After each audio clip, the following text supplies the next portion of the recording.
அஸ்ஸலாமு அலைக்கும். Hello friends, இன்றைக்கி என்ன சமையல்னு பார்க்கலாம் வாங்க. உருளைக்கிழங்கு பொரியல் அது கட் பண்ணி வச்சுக்கிட்டேன். குக்கரில் சுண்டல் ஸ்நாக்ஸ்க்காக ரெடி பண்ணி வச்சுருக்கேன். வெந்துருச்சு, 5 விசில் விட்டேன், வெந்துருச்சு. ஒரு பேனில் கடுகு, கடலை, உளுந்தம்பருப்பு, கடலைப்பருப்பு இதெல்லாம் ப்ரௌன் கலர் ஆனோனையும் வெங்காயம், வரமிளகா, கருவேப்பிலை 3 நல்லா ப்ரௌன் கலர் ஆனோன்னு நல்லா வதக்கி எடுத்துக்கோங்க. அதுக்கப்புறம் துருவன தேங்காய் போட்டு ரெடி பண்ணி எடுத்துக்கோங்க. இது தேங்காய் சாப்பாடு ரெடி ஆகிடுச்சு. இன்னொரு பேனில் கடுகு, உளுந்தம்பருப்பு இதெல்லாம் நல்லா ப்ரௌன் கலர் ஆனோனையும் வெங்காயம், வரமிளகா, கருவேப்பிலை நல்லா ப்ரௌன் கலர் ஆனோனையும் சுண்டல் வேக வச்ச சுண்டலை போட்டு சன்னா மசாலா 1 ஸ்பூன் போட்டு எடுத்துக்கிறேன். உருளைக்கிழங்கு பொரியல் ரெடி ஆகிடுச்சு. ஒரு பேனில் எண்ணெய் ஊற்றி கருவேப்பிலை, வெங்காயம், இஞ்சி பூண்டு பேஸ்ட், 1 ஸ்பூன் மிளகாத்தூள், தக்காளி இதெல்லாம் நல்லா வதக்கி எடுத்துக்கிறேன்.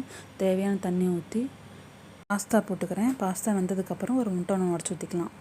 மார்னிங் டிஃபன் ரெடி ஆகிடுச்சு. மதியம் லன்ச் ரெடி ஆகிடுச்சு. Thank you so much. அஸ்ஸலாமு அலைக்கும்.